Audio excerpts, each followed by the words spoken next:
Hey everyone, welcome back to another episode on how to get the best out of Claude Code. Now it's only been a week since my last video, but between that time, Anthropic have already pushed out a ton of new features into Claude Code. Now I don't know about you, but keeping up to date with these releases is hard enough in itself. But then, sometimes when you look at the release notes, while they state what the new feature is, it's not entirely clear how to use it properly. So in today's video, I'll be covering all the major new features that have been released, and I'll be showing you step by step how to best make use of them based on my own experiments. That said, it's not only the Anthropic team that have been hard at work. The entire Claude Code community have been releasing some really cool new tools. For example, check out this one by Daniel Avila, or otherwise known as Daniel Sun on Twitter. He has actually managed to get a mobile version of Claude Code working. You can actually access Claude Code right on your phone, keeping track of every single conversation you're having across the different sessions, as well as the status of any task that you have running. This is just one of the many tools that's coming out of the community every single day. So in today's episode, I'll not only be covering the official Anthropic features, I'll be covering some of the really exciting projects that are coming out of the community as well. And definitely stick to the end because one of them is actually also developed by yours truly. Now you might be wondering, how do I keep up with all the news that's going on? And yes, you can definitely be on Twitter, but there's a lot of stuff to filter through. So I recently built a Telegram bot using N8N. It automatically watches for updates on the Claude Code package side, checks the changelog, and then summarizes it and sends it straight into my Telegram messages. I found it's been extremely useful for me to be able to stay on top of what's been coming out. And this is available in my AI-oriented Insiders Club. It's completely free to join, and within it, you'll be able to have instant access to all of the notes that I've written up for every single video that I've released. I've also made this entire N8N workflow available for free as part of my Insiders Club. And if you want to take this a step further, I've created an all-in-one Claude Code builder pack. This is a toolkit that contains everything, including the source code, write-ups, configurations from all the videos in this series, as well as bonus material that isn't included elsewhere. This will help you take your Claude Code experience to an even greater level. The link to that builder pack is also in the description below, so definitely check it out. Now, without further ado, let's get started. All right, so the first tool that we'll be covering is something called ccusage. ccusage is a really useful tool that gives you a good overview of how much you're using Claude Code for. There are many different commands that you can use in over here. So you have ccusage daily, which just shows you how much you're using per day. So it's roughly 85 cents today, and I used about $12.20 yesterday using both Opus and Sonic. And you can actually do other things such as ccusage monthly. So you get a monthly breakdown. You can use it for different sessions that you have within a day. But I find the most useful one is ccusage blocks. Right now, Claude Code uses 5-hour blocks in order to rate limit your usage. And it's going to move to a weekly block at the end of this month. But the main thing here is that because everything goes in 5-hour blocks, it's actually much more informative to know how much you're using within each of these blocks that you have. You can actually see how many tokens you've used, how much it costs, amount of tokens you have remaining, or the amount of time left within the block. I find the most useful tool is to do ccusage blocks and then do live. This will give you a live, second-by-second updated view of your token usage. It shows you what time your session started, what time it's going to end, how much you've actually used within this block session, and how much you have remaining. And then it will look at your projected usage based on how much compute you're using now and tell you whether or not you should slow down a little bit because you might exceed the limit. I usually like to open it up in a second window over here. Then I do ccusage blocks and then live. You can see this will continue running while I also continue doing different things on the left. This is very useful for you to kind of regulate how you're using things and to also keep an eye out so that you don't get unexpectedly rate limited when you need Claude Code the most. All right, so for the next thing we're going to cover is actually one of the new features that has been released by Anthropic within Claude Code. This was released in version 1.0.71. Now you have this customizable status line. This is what it looks like on my machine here. I've customized it in the following way, where I actually have my current working directory, which branch I'm on, which model I'm using, and it also shows me a progress bar of how long I have left before my block ends and what time it ends at. It also shows me my usage, both in dollars as well as the number of tokens, and it shows me the burn rate, which is how much I'm actually using. So let me show you how you get started with using this. So the way that you do it is very simple. The first thing you can do is just to run statusline, and it'll give you a very default status line. You just have to run this command right here. All right, so I've just started a fresh instance of Claude. You can see I have no status line over here. So what I'm going to do is type statusline, and this time it's actually going to utilize Claude's inbuilt tool to create a default status line for you. This is a very good starting point so that you have something to work with. You'll try to look at any of your existing configurations within Bash or your terminal. So that's your Bash RC or your ZSH RC. and then it'll try to create a default status line for you that matches your style. This is the first thing you want to do to get a status line working, and then start to customize it yourself. All right, so you can see it says that it's successfully configured, and it shows the directory name and the model name. And it matches whatever the terminal theme is. Let's give it a roll. Control-C out, and I'm just going to run Claude again and pull up my session. And you can see here, it actually has Claude Code Mastery, which is the name of my workspace, and then it shows me the model. If you go into your settings.json, you can see that it's now added in a status line configuration. It says command, and then it's put in the actual command that it needs to run within the status line. Now, let me show you two ways to make this a little bit better. What you want to do is actually just replace this with a script, so you don't end up putting code within this JSON file over here. I like to call it .plot/statusline.sh. And then what we're going to do here is create a new file and call it statusline.sh. So once you've created the statusline.sh script, we want to add this at the top of the header. What I did was I took this entire command and pasted it below. And then all I did was to say, fix the formatting in statusline. So it's actually formatted it correctly. And if I restart it now, you can see that it's showing me as it was earlier. The problem is that this isn't actually that informative. So now I'm going to show you two ways that you can actually make this a little bit better. The first way is if you have used ccusage. So if you recall, we were using ccusage to show us this live token usage monitor. One thing that would be helpful to know is that ccusage has something called a status line command. All I'm going to do is that I'm just going to put this and replace this with ccusage status line. All right, so there you go. ccusage gives you a really cool looking status line that already shows you what model you're using and how much you use for the session, how much you use today, how much you use for the block, how much time you have left, as well as your burn rate. All right, so if you want to make it look a lot more like mine with a lot more information, I have actually created an open source, the tool to get your status line to look like this. Is completely open source on GitHub. And the way that you install it is just a single command line. Click copy, open a new terminal, and paste it in like this. And after that, it will say, what would you like to display in your status line? You can actually press A to toggle all, and press A again to disable the ones that you do not want. And then you can select whichever ones that you want. I'm just going to turn on everything and then press enter. And then say, yes, I want colors and emojis. It's going to give you a preview of what your status line will look like. And then it's going to actually generate a status line for you right over here. All right. And I've launched Claude again. This is a full-blown status line, including the nicer looking block representation, the progress bar, and the different burn rates for you. Let me know if you find any issues, bugs, or have any feature requests, and I'll be happy to try to improve it. So hopefully this has helped to make your Claude Code terminal look a lot cooler.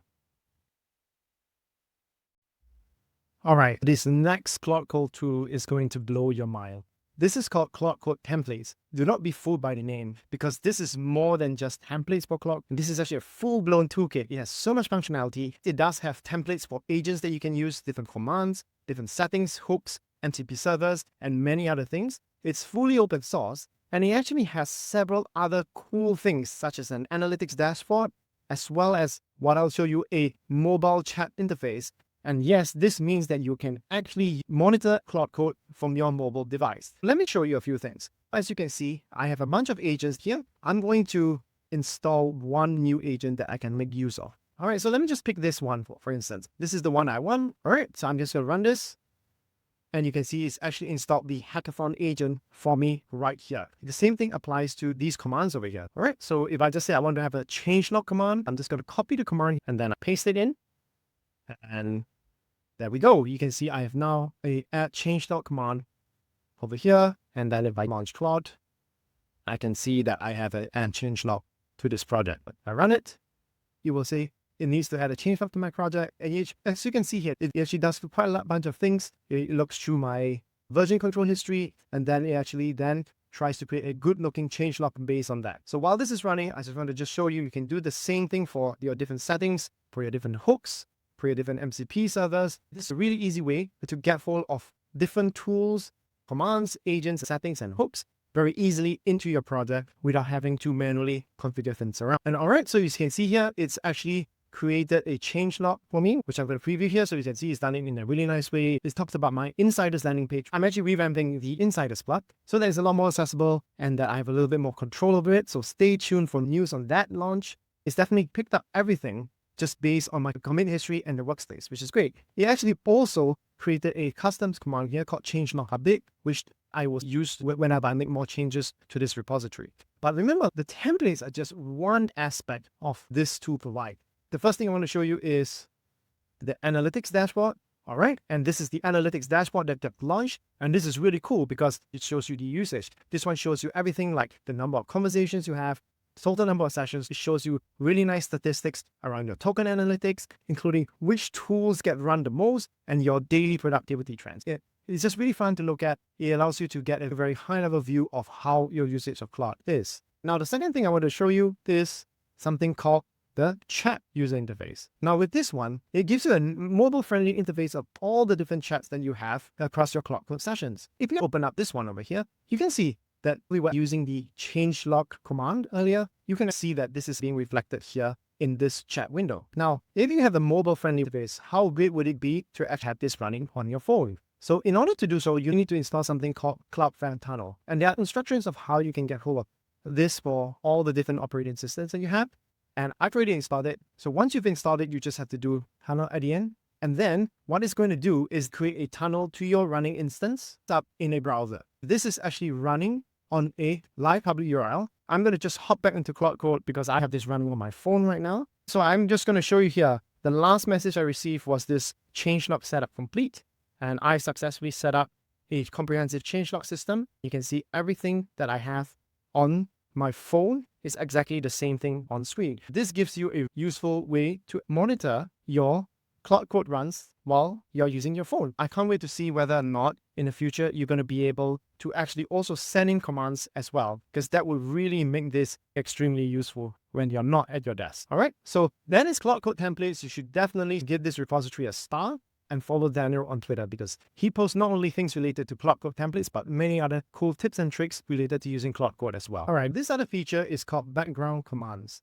It says use Control-B to run any bash command in the background so Claude can keep working. But the thing here is that it's not the most intuitive to know how to actually use this. And so I'm going to show you how to use this right now. When you are in your web project, you run npm run dev, and this is usually where any errors or things that might be causing problems with your website will get posted out here.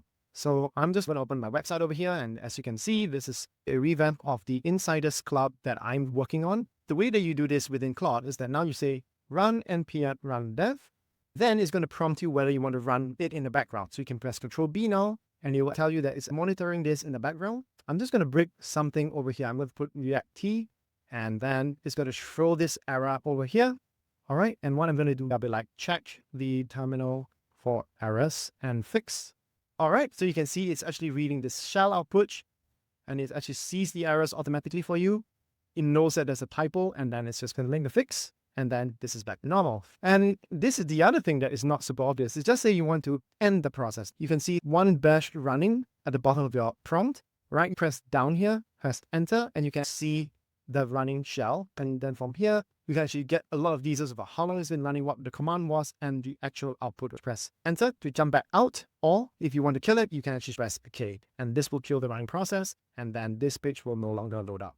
All right, so that's actually how you make use of the background bash task, because it's not super obvious. I thought it's something to do with the bash mode, and then you type Control-B from there, but that's not actually how you use it at all. Hopefully this tutorial has shown you how exactly you make use of the new background task command. All right, so this other change that has been added is this MCP with multiple configs. And it may not be immediately obvious how you use this, but I found this to be extremely useful. So let me just show you how. I'm now in Claude. I'm just going to show you my MCP servers. And you can see I have contact 7 and firecrawl. As you can see in this .mcp.json, it contains both of this, and this is stored in my project. What I found is that sometimes I want to actually have more MCP servers, but I don't want it to be loaded up for every Claude session. I only want to load it up when I actually need it. For example, I have this super base MCP that I have over here. What you can do is you can do Claude --mcp-config, and then you can just pass in the JSON that you had over there. And what you will see now is that for that session that you've run this, it will add that to your list of running MCP servers. And the change that they've done right now is that in the past, if you wanted to have multiple, you would have to still store them all into a single MCP JSON. So for example, I have 2 browser automations. I have a Playwright and a browser-based MCP server. I would then have to do browser automations, and then I'll be able to get hold of both of them. But with the recent change, you can separate out all your MCP servers into separate configurations. And I find that this is a lot cleaner. All right, so now I can add another MCP server at the end of it, and it will be able to concatenate and put all of them together. I feel that this is really useful because I think it's actually a lot cleaner to have different settings for your MCP servers laid out in a per file JSON, as opposed to stuffing it all into a single .mcp.json file. And this pattern has actually been useful because, as for those of you who know, the Superbase MCP is read-only, but then I have a separate write version. So I can actually run this Superbase write version. And if you actually look over here, I actually can see that I'm clearly using a write version of Superbase whenever I'm making database entries. So this is a fairly small change, but I think opens up a lot more possibilities of how to manage your MCP servers. And if you've been working with MCP servers of any kind, you know what a headache it can actually be. But I think this is one step in the right direction. All right, and this other tip, and credit to Ian Nuttall for this tip because it's actually undocumented, but he's managed to find this out. So there's this new command called agent output style setup. This allows you to create a custom style for Claude Code. Let me just show you how it's done because this is not documented at all, so you really want to pay attention. All right, the way that this works is that you just run Claude as per usual. All right, you can see that there's this hidden agent called agent output style setup that's not actually shown anywhere. It's got this inbuilt custom sub agent that allows you to create an output style. All right, so you can see here your output style has been configured. You can see here it's actually got a output style, and it's actually popped this into my Claude configuration file, and it actually lays out how it wants to provide the responses. So in some cases, it actually would prompt you what style you want, but if it doesn't and it goes ahead and just creates this default one based on your usage pattern, you can say, I want a parity sounding response style, and it's going to go ahead and then it's going to create this pirate themed output style. All right, and you can see it's already created this pirate style response, right? Yeah, pirate theme output style be ready for battle, captain. And this is actually now stored here in this pirate dev. Now, obviously, this is a bit of fun, but you can imagine creating a style suited for, say, planning mode where you want it to be very high level, and then you want it, maybe you want to have an implementation mode where it actually goes into a lot more detail. And here's the other secret thing. If you do style and then workflow expert, you switch the style back to workflow expert. You can see here, you'll see I've applied the workflow expert style to our conversation. Then if you do style and then pirate dev, now if I do hello, you can see it switches back to avoid there, captain. I first credit again to Ian Nuttall for this pro tip, and you should definitely follow him because he posts so many good tips related to Claude and AI coding in general. And that's how I found out about this hidden functionality as well. And just as I was recording the previous part of the video, they actually went ahead and explained what this new output style feature is supposed to be about. So Anthropic just posted about how to use output style properly. The idea is that it enables you to switch between different modes that change the way Claude responds to you. You can create styles such as an explanatory style or a learning style. If you use the explanatory style, it will explain a lot more about what it's doing. But the really cool one is this learning style where it says that it would occasionally pause and ask you to code some of the to-do tasks. It's like you're having a pair programmer. So the way you do this is that you load it up within Claude. And just earlier, I was telling you to use this agent output style. And this is how we discovered this feature. As of version 81, you're actually going to be able to do something called output style. This one allows you to switch between the output styles that you have. And you can see it's already picked up the pirate dev output style that we created just a little bit earlier. And now if you switch in the style to learning, I'm going to do something very simple. What I'm going to do is propose the best practice for updating crop.md. This is just a very simple task because I just want to show you how this feature can be used.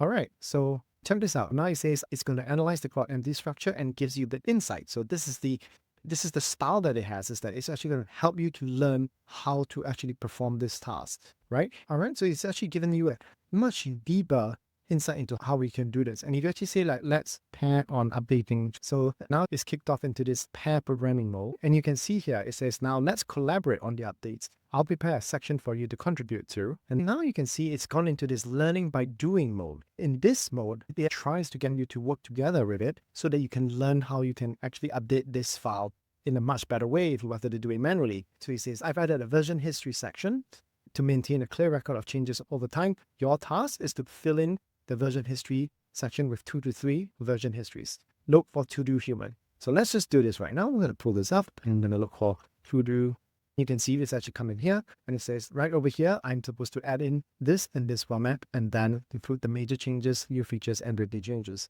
It even tells you that the guidance is to use segmented versioning and focus on the changes that affect how Claude interacts with the code base. You can imagine like how this could actually be a very, very interesting way of turning Claude Code into just listening to instructions to a more interactive back and forth. And you can actually create a new style by using this output style new command. As the docs suggests, you say, I want a style that is extremely terse and cut and to the point, no fluff. All right, rather than using the agent setup mode that we saw a little bit earlier. This is actually the documented way for you to create a new style. So you probably want to use this, but there's also the previous way where we actually use the agent itself, which is a very interesting observation that Anthropic themselves are starting to use the sub-agents feature even to develop their own new features as well. So it says that I created a new terse output style. What you're going to do, you can do output style and then switch to terse. You can see that you would pop this into your local settings over here. You can see here output style is terse. I'm going to say like, tell me about recent changes. All right. And you can see it's just telling you recent changes and it's just listed it out. No fluff at all. So this is actually how you make use of this new feature that literally just came out on the same day I was recording this video. I think we're going to start to see a lot of very interesting use cases for this. Props to Anthropic for rolling out yet another super cool feature in such a short span of time. All right, folks, that's it for today's tutorial. Hopefully you found it very useful. As you can see, the ecosystem of things for Claude Code is just moving so rapidly. They launch several updates in a given week. Sometimes they're just minor updates, but sometimes they put in some really cool features that you wouldn't know about if you weren't paying attention. I hope you found this content useful. If you'd love to keep up to date with more Claude Code tips, don't forget to give this video a like, hit that subscribe button and turn on notifications so that you'll always be the first to know whenever new content drops. And hey, I know that we've been using Claude Code for a lot of coding related tasks, but did you know that you can actually use Claude Code for other things such as creating videos and video editing as well? If you'd love to learn more, I've created this video which outlines how you can actually use Claude Code to create animated videos just using text prompts. So if you're interested in learning how to do so, you should check out this other video I made, which teaches you how to use Claude Code to create animated videos as well. All right, till next time, see ya.